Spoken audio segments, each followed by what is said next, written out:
Hi, welcome to the fourth installment of Ask Dr. Callie. I'm, of course, Dr. Callie Cyrus, and I'm a psychiatrist, which means I went to medical school. Unlike my colleagues who are on the front lines in ERs and ICUs, I am on the front lines of a different kind of epidemic. And I am here every Tuesday at 11 a.m. or 1 p.m., whatever time that they're actually streaming this, to be offering tidbits of information, not advice, to help you fight the Rona Rage and prevent you from getting corrosional, which is supposed to be a play on emotional. I'm not sure if you get it. Anyway, since we're moving into week 4, as you can tell, I'm getting a little more comfortable with my clothing. I don't typically wear something like this into the clinic, but this is pure West Palm Beach here. This probably set me back about $4, especially on senior day when my mother goes with me. I just wanted to pass that on as one of the strategies I am using to keep myself happy, which is wearing things that make me feel very happy, like this shirt and this hat, even though it's not that sunny or I don't really need the blockage here in my house. Anyway. So, with that being said, if you have questions that you would like me to answer next week, please email them to askdrcallie@gmail.com. I will do my best to respond with information that's general enough to maintain anonymity and hopefully offer some education that relates to other submissions. So, let's jump right in. Question number 1. My friend or loved one is not taking the crisis seriously. What should I do? This is a tough one. I hear it a lot as it pertains to parents and grandparents, actually. But let's just call this person friend of any kind of age background, and this friend is stubborn. So the first thing I want you to do is, if you're bothered enough and you've decided that you're going to talk to this person, I'm assuming this is the point that you're at. Otherwise, you wouldn't be writing me. Then take some deep breaths, because if you know you're about to move into having conversations with someone who is a little stubborn and who's going to resist you, you have to know that you're approaching the conversation just to listen.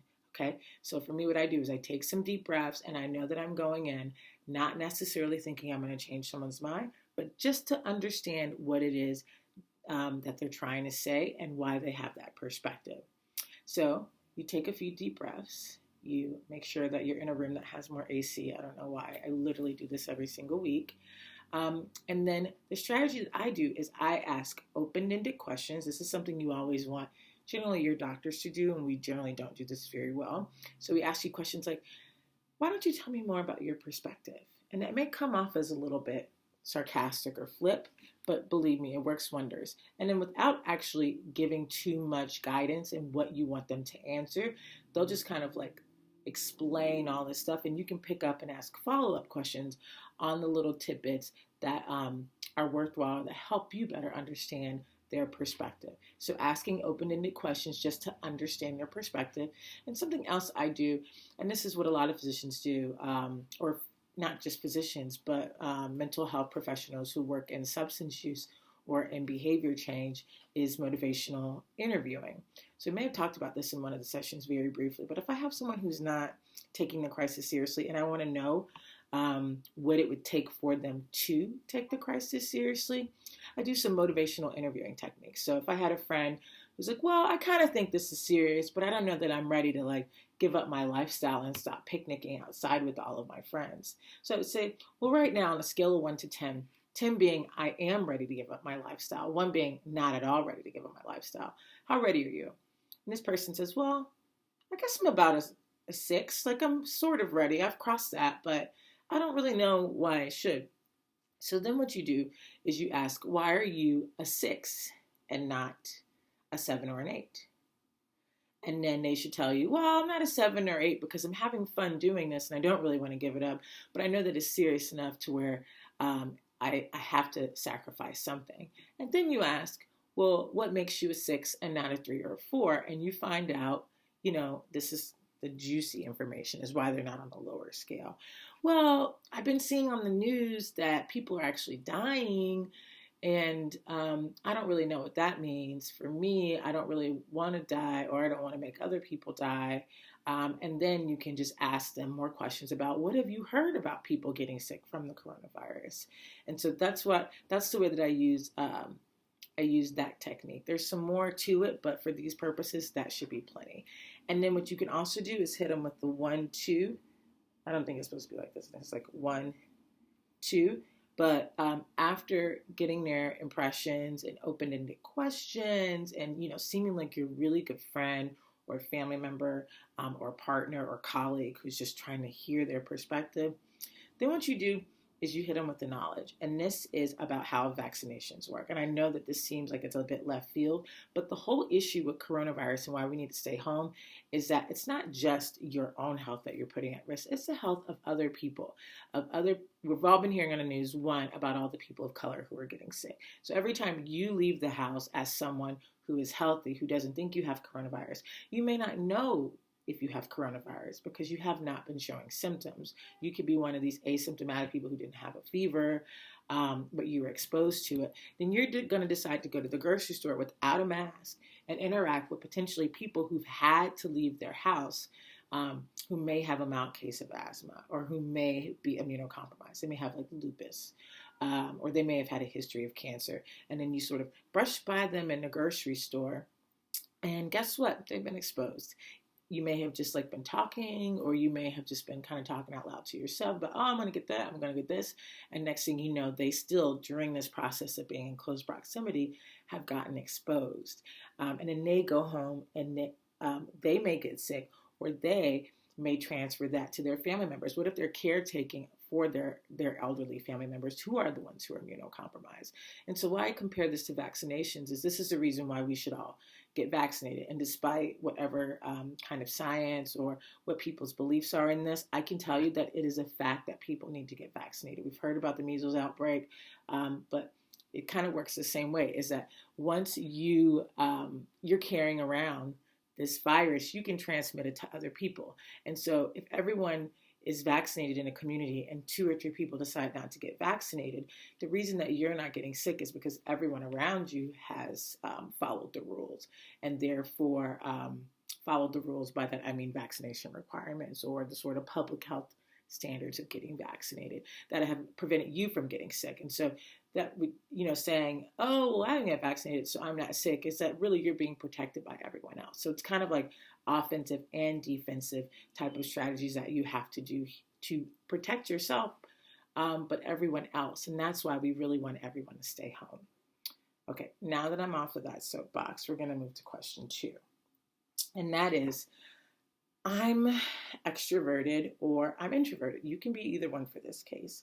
And there are 3 possible scenarios here. 1 is I live alone. 2 is I live with a partner or a roommate. And 3 is I live with kids. Okay, question number 2. I'm cranky. Either I'm spending too much time alone or I'm spending too much time with other people. So this question is trying to get at this: are you an introvert? Are you an extrovert? Are you an ambivert? Or are you just like none of the verts, or a little easy vert? And trying to figure out what is the balance of what you need. Some of you may not even realize that your crankiness has to do with either spending too much time alone or spending too much time with other people.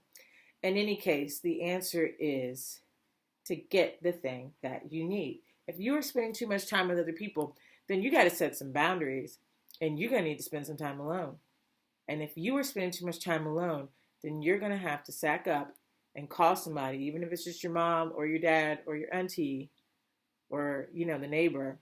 But you're going to have to do a virtual happy hour with somebody.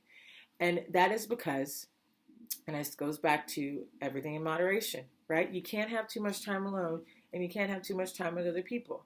So I thank you to my friend who helped me who's, while talking to her colleagues, has broken this up in sort of 3 categories. I live alone, I live with a partner, or I live with kids and a family. So for each of these 3 scenarios, let's say you are extroverted and you live alone. You're probably going pretty crazy right now.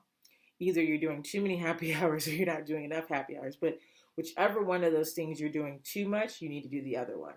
I'm imagining that you're probably doing too many virtual happy hours and your brain's probably just like, and it turns out that you actually probably need some alone time. How can you process the time, the quality time that you've spent with these people, unless you take some time to reflect? So it may be painful. It may be hard for you to do, but you do need that time alone. If you are an introvert and you're spending too much time alone, you got to do it.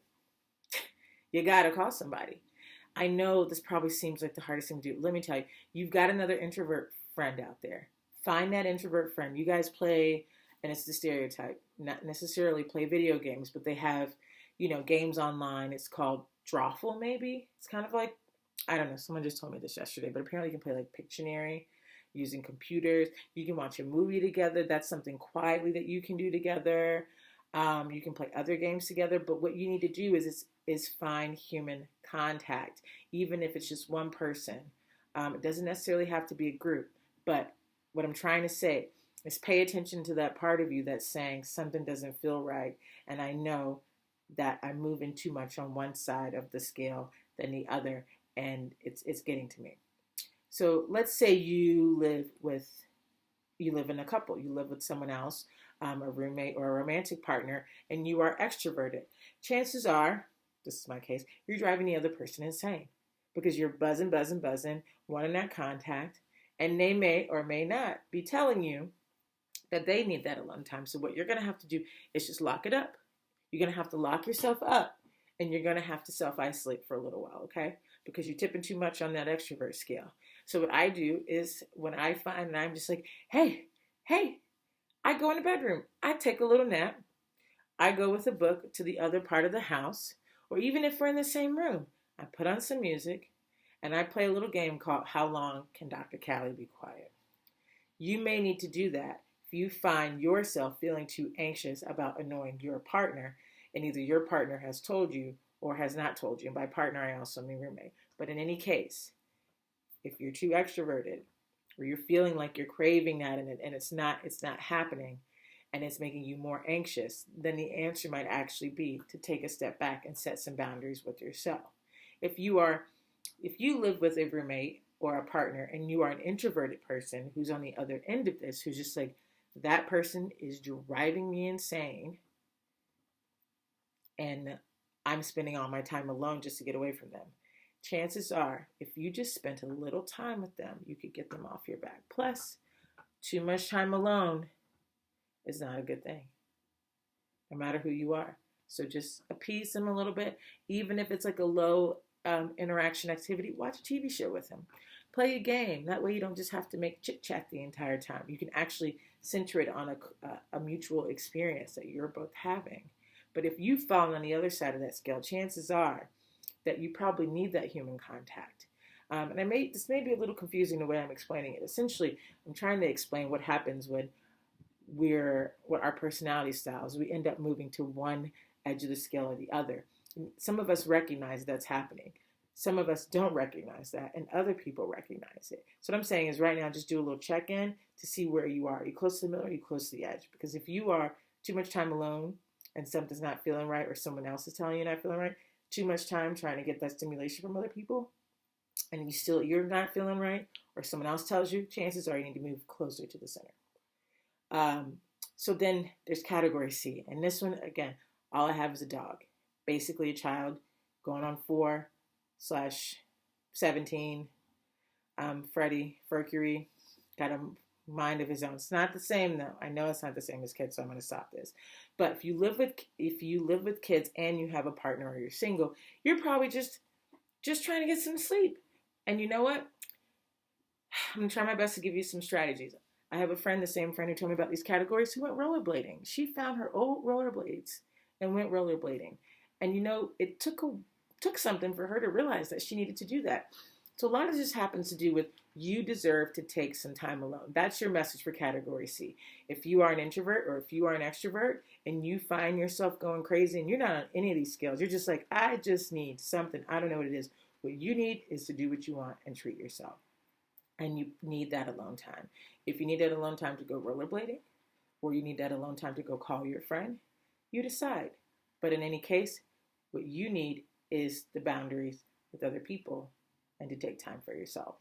And so as I'm talking this out, one word that keeps coming up is boundaries, right? So in any case, we're all going to have to work through setting those boundaries for ourselves or setting those boundaries for other people, because this is a time when it's hard, right? Like every day is kind of the same. Like we're not at work where our boss can set those boundaries. We're not coming home from work where our partner or our roommate tells us to wash the dishes, right?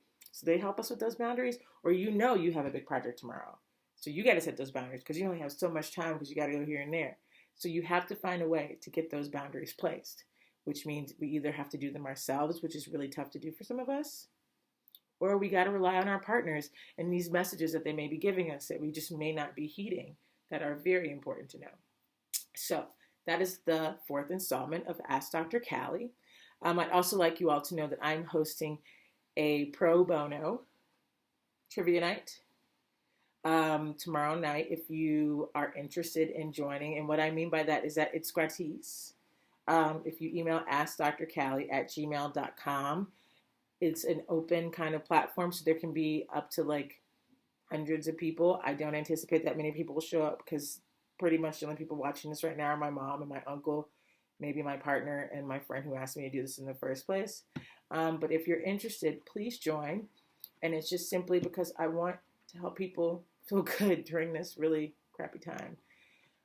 Hopefully next week, guys, again, I'll have some AC or something, or maybe I just won't wear as many layers. Okay, I'm rambling. I'm going to go now. Take care. Stay safe from the Rona Rage.